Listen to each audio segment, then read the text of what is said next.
Bible र कुरान बीचको मुख्य भिन्नताहरू के हुन्? उत्पत्ति र संरचना। बाइबल 66 वटा पुस्तकहरूको संग्रह हो, धेरैजसो ईसाई परम्पराहरूमा, जुन पुरानो र नयाँ नियममा विभाजित छ। यी पुस्तकहरू धेरै शताब्दीहरूमा असंख्य लेखकहरू, अगमवक्ताहरू, प्रेरितहरू र अन्यहरूद्वारा लेखिएका थिए। मृत सागर स्क्रोलहरू 20औं शताब्दीको मध्यमा कुमरानमा पत्ता लागेको जस्ता पुरातात्विक खोजहरूले पहिलो शताब्दी ईस्वीभन्दा पहिलेको पुरानो नियमका प्रतिलिपिहरूको प्रसारण पुष्टि गर्दछ। नयाँ नियमका लेखहरू पहिलो शताब्दी ईस्वीको अन्त्यसम्ममा पूरा भएका थिए र जोन राइल्यान्ड्स प्यापिरस P52 जस्ता अवस्थित पाण्डुलिपिहरू दोस्रो शताब्दीको सुरुवाततिरका हुन्, जसले तिनीहरूको प्रसारणको पुरातनताको प्रमाण दिन्छ। यसको विपरीत कुरान लगभग एउटा पुस्तक हो जुन इस्लामद्वारा लगभग 230 वर्ष, लगभग 610 से 632 ईस्वीको अवधिमा अगमवक्ता मुहम्मदमाथि प्रकट भएको विश्वास गरिन्छ। परम्परागत रूपमा यी प्रकाशनहरू कण्ठस्थ गरिएका थिए र पछि खलिफा उस्मान मध्य 7औं शताब्दी ईस्वीको अधीनमा एकल लिखित पाठमा सङ्कलित गरिएका थिए। कुरान सामान्यतया कालक्रम अनुसार नभई अध्यायहरूको लम्बाइ सबैभन्दा लामोदेखि छोटो द्वारा व्यवस्थित गरिएको छ। प्रकाशको प्रकृति। बाइबलको रचना शताब्दीऔँको भविष्य सूचक र प्रेरितीय साक्षीमा फैलिएको छ, जुन नयाँ नियममा येशू ख्रिस्टको गवाहीमा परिणत हुन्छ। यसले प्रगतिशील प्रकाशनलाई चित्रण गर्दछ। विगतमा परमेश्वरले हाम्रा पुर्खाहरूसँग अगमवक्ताहरू मार्फत धेरै पटक र विभिन्न तरिकाले बोल्नुभयो। हिब्रू 1:1। केन्द्रीय विषयवस्तु निरन्तर रहन्छ: मानवताको पतन, परमेश्वरको छुटकाराको योजना र येशूमा पूर्ति। मुस्लिमहरूले कुरानलाई अरबी भाषामा ईश्वरको मौखिक शब्द भएको दाबी गर्छन्, जुन स्वर्गदूत गेब्रियलद्वारा मुहम्मदलाई दिइएको थियो। इस्लाममा कुरानले तोराह र सुसमाचार सहित अघिल्ला प्रकाशनहरूलाई हटाउने विश्वास गरिन्छ। यद्यपि इस्लामिक परम्पराले यी पहिलेका प्रकाशनहरू समयसँगै भ्रष्ट हुँदै गए भनेर सिकाउँछ। ईश्वरको दृष्टिकोण। धर्मशास्त्र। बाइबलले परमेश्वरलाई त्रिएक, पिता, पुत्र र पवित्र आत्मा, एउटै ईश्वरीय अस्तित्वका सहसमान र सहअनन्त व्यक्तित्वको रूपमा प्रस्तुत गर्दछ। मत्ती 28:19 जस्ता धर्मशास्त्रीय पदहरूले पिता, पुत्र र पवित्र आत्माको नाममा बप्तिस्मा दिने कुरा गर्छन्। येशू ख्रिस्टको स्वरूप ख्रिस्टियन शिक्षाको मुटुमा निहित छ। बाइबलमा यूहन्ना 1:1ले भनिएको छ, आदिमा वचन थियो र वचन परमेश्वरसँग थियो र वचन परमेश्वर हुनुहुन्थ्यो। अर्कोतर्फ कुरानले ईश्वरको साझेदार वा बराबर छ भन्ने कुरालाई जोरदार रूपमा अस्वीकार गर्दछ। यसले येशूलाई ईश्वरीय मान्ने विचारलाई स्पष्ट रूपमा अस्वीकार गर्दछ। यस्तो दाबीलाई शिर्क, ईश्वरसँग साझेदार बनाउने पापको रूपमा लेबल गर्दछ। फलस्वरूप दुई ग्रन्थहरू ईश्वरको प्रकृति र येशूको पहिचानमा मौलिक रूपमा भिन्न छन्। मुक्तिको केन्द्रीय चित्र। एउटा मुख्य भिन्नता बाइबलले मुक्तिको प्रस्तुतिकरणमा निर्भर गर्दछ। यूहन्ना 14:6 जस्ता पदहरू अनुसार येशू भन्नुहुन्छ, बाटो, सत्य र जीवन म नै हुँ। मधुवारा बाहेक कोही पनि पिता कहाँ आउँदैन। ईसाई सिद्धान्तमा उहाँको क्रुसीकरण र पुनरुत्थान पापको प्रायश्चित गर्ने अन्तिम बलिदान हो। पुरातात्विक, ऐतिहासिक र पाठ्य विश्लेषणहरू जस्तै विभिन्न नयाँ नियम विद्वानहरूद्वारा सङ्कलित, धेरै स्रोतहरूद्वारा प्रमाणित ऐतिहासिक घटनाको रूपमा क्रुसीकरणको लागि प्रमाण प्रदान गर्दछ। कुरानले येशूलाई एक अगमवक्ता र मसीहीको रूपमा स्वीकार गर्दछ, तर क्रुसमा टाँगिएको र पुनरुत्थानलाई अस्वीकार गर्दछ। इस्लामिक परम्पराले सुझाव दिन्छ कि अर्को व्यक्तिलाई येशू जस्तै देखा पर्न लगाइएको थियो र उहाँको ठाउँमा क्रुसमा टाँगिएको थियो। यसरी प्रायश्चितको बारेमा मुख्य ईसाई शिक्षाहरूलाई अस्वीकार गर्दछ। यसले दुई पुस्तकहरूमा वर्णन गरिएको मुक्तिको संयन्त्रको बारेमा असङ्गत भिन्नता सिर्जना गर्दछ। पाण्डुलिपि प्रसारण र संरक्षण। पाठ्य आलोचकहरूले बाइबललाई विशाल पाण्डुलिपि परम्पराले समर्थन गरेको पाएका छन्। पुरानो नियमको लागि मासोरेटिक पाठ परिवार र मृतसागर स्क्रोलहरूले हजारौं वर्षको पाठ्य प्रसारण प्रदान गर्दछन्। नयाँ नियमको लागि 5800 भन्दा बढी ग्रीक पाण्डुलिपिहरू छन्। साथै ल्याटिन, कोप्टिक र अन्य भाषाहरूमा हजारौं थप छन्, जसमा प्रमुख सिद्धान्तहरूमा उल्लेखनीय स्थिरता छ।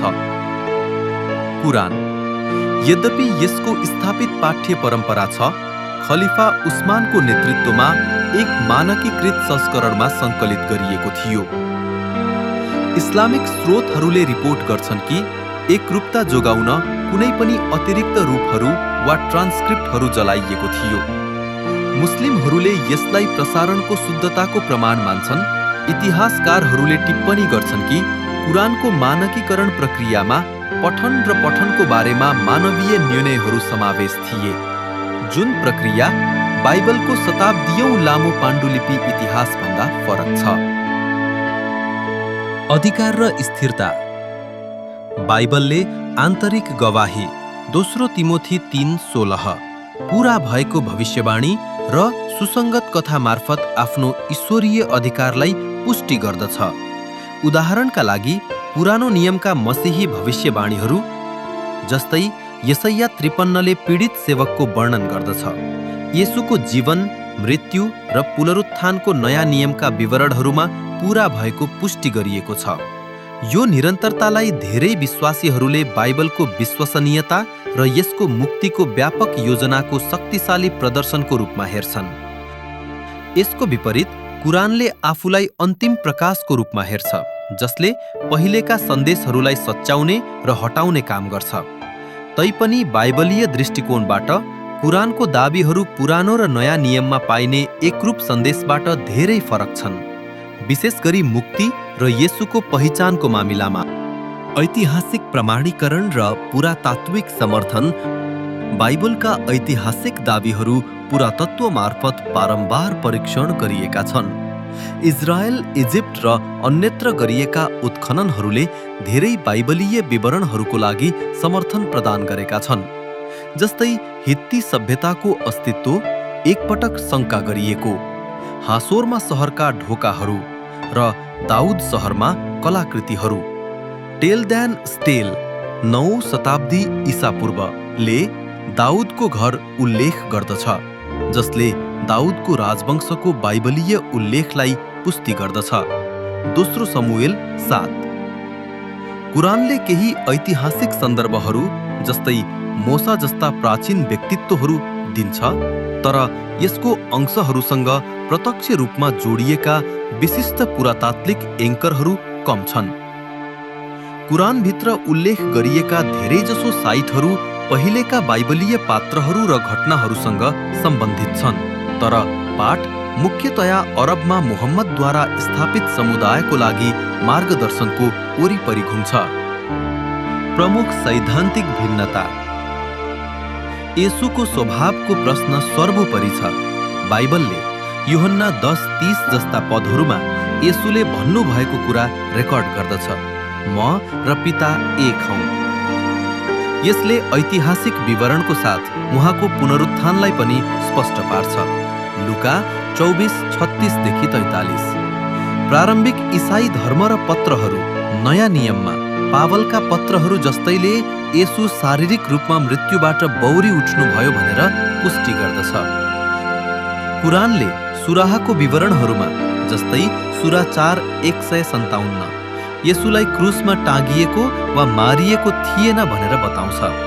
क्रुसीकरण र पुनरुत्थानको यो जानाजानी अस्वीकारले आधारभूत धार्मिक खाडल बनाउँछ।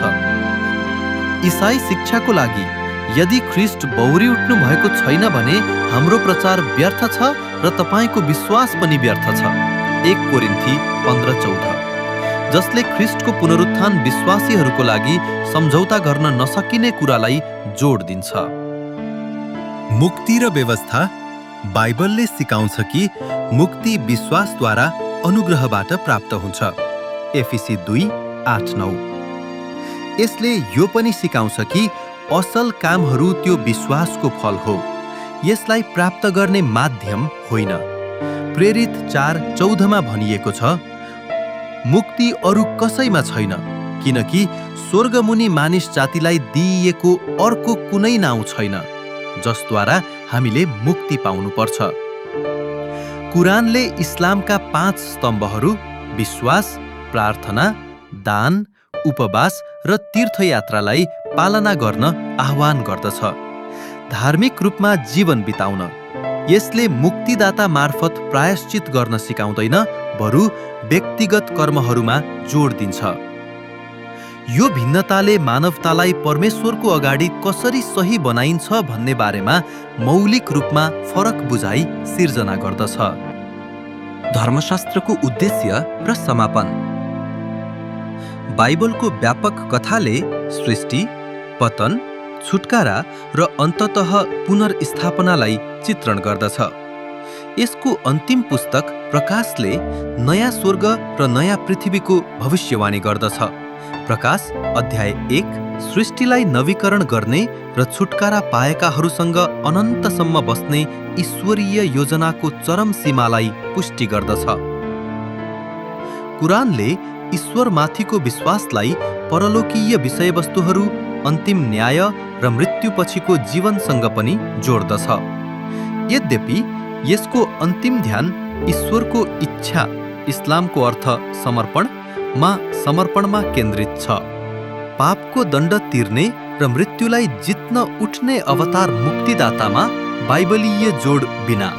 बाइबलमा शताब्दीयौंदेखि धेरै लेखकहरूले लेखेका धेरै पुस्तकहरू समावेश छन्, जबकि कुरान एकल खण्ड हो जसलाई एउटै व्यक्तिमा प्रकट गरिएको भनिन्छ।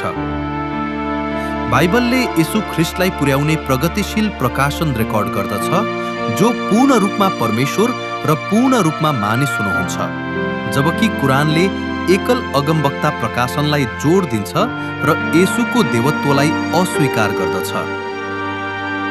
ऐतिहासिक र पाठ्य रूपमा बाइबलले पुरातत्व र पूरा भविष्यवाणीद्वारा प्रमाणित एक व्यापक पाण्डुलिपि परम्परा प्रदर्शन गर्दछ। कुरानको सङ्कलन प्रारम्भिक इस्लामिक नेतृत्व अन्तर्गत एक फरक प्रक्रिया पछ्याउँछ। ईसाई मुक्ति येशूको क्रुसीकरण र पुनरुत्थानमा केन्द्रित छ, जबकि कुरानले यी आधारभूत घटनाहरूलाई अस्वीकार गर्दछ। बाइबलले परमेश्वरलाई त्रिएकको रूपमा प्रस्तुत गर्दछ र पापको लागि ख्रिस्टको प्रायश्चितको प्रशंसा गर्दछ। कुरानले परमेश्वरको फरक अवधारणा र कामहरूमा आधारित धार्मिकताको एक फरक मार्ग प्रस्ताव गर्दछ। यसकारण बाइबल र कुरानको बीच भिन्नताहरू छन्। हामीले तपाईहरूलाई बाइबल र कुरानको बीच कति भिन्नताहरू छन् भनी बुझाएका छौँ। आशा गर्छौँ कि तपाईहरूले बुझ्नु भएको छ। धन्यवाद। च्यानललाई सब्स्क्राइब गरिदिनुहोस्।